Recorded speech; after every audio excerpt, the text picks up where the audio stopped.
a human will is submitted to the will of God in the place of prayer. Pray like this: let your will be done. We submit our human will to the will of God in the place of prayer.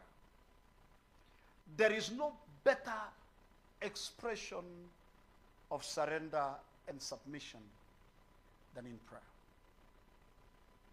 The fight between a man and his ego is in the place of prayer. One of the challenges that has really challenged the man is that we were given the power to dominate.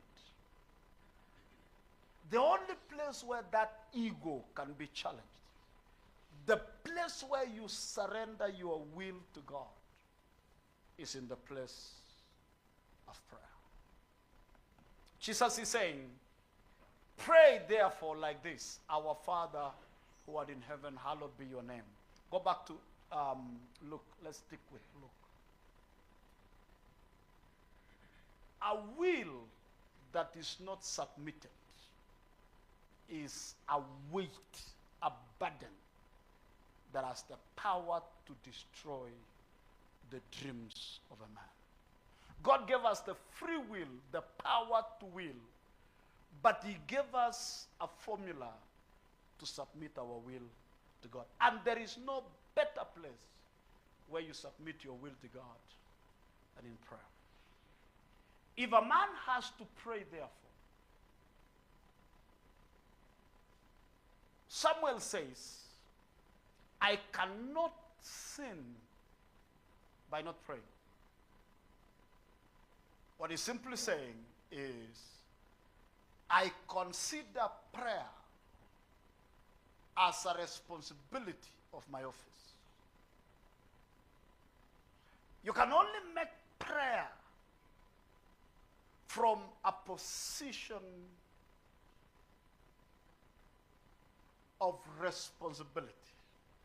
If man has to pray, if a man has to pray, they must pray from a position of responsibility. What is Samuel saying?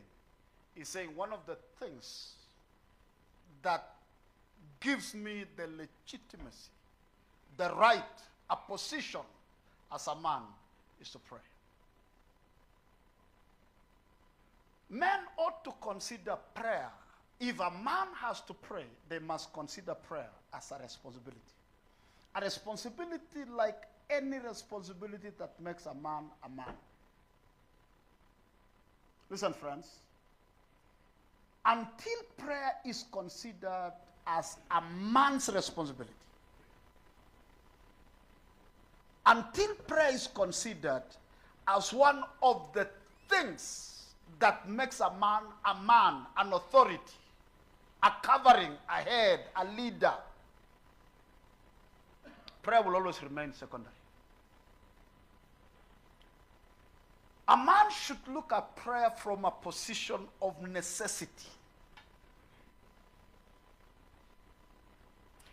It should be from that position in such a manner that when a man counts his responsibility, prayer is one of those responsibilities, and the first of all. While a man is thinking, I have a responsibility to take care of my family. I have a responsibility to pay school fees. I have a responsibility to provide. I have a responsibility to pay rent. Man must think of prayer from that context. That it is my responsibility to oversee my family as the head in the office of prayer. Are you hearing me? You cannot, as a man, pray accordingly if you don't consider prayer as a responsibility that legitimizes your leadership. Until men see that from a platform of responsibility, it is my responsibility, beside providing and protecting and supplying and all that, it is my responsibility as a man to pray. And Samuel says, I will not fail my responsibility of prayer by neglecting prayer. The authority of a man over his family is in providing the necessary. And one of the necessities that makes a man in the house is to pray for the family.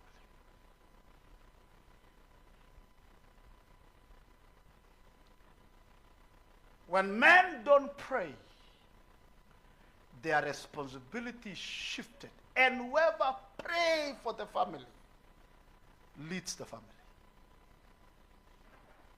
Man, like you consider rent and food, school fees, bills as your responsibility, such that when you are not able to provide, you are demoralized, you feel like a failure, you should consider prayer as a man, as a responsibility.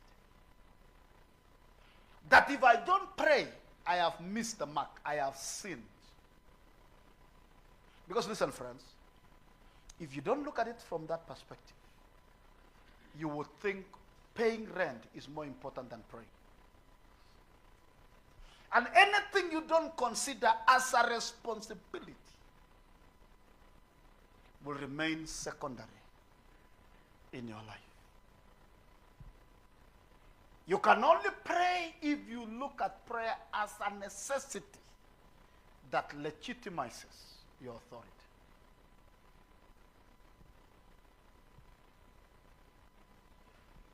I want you to reconsider your priorities.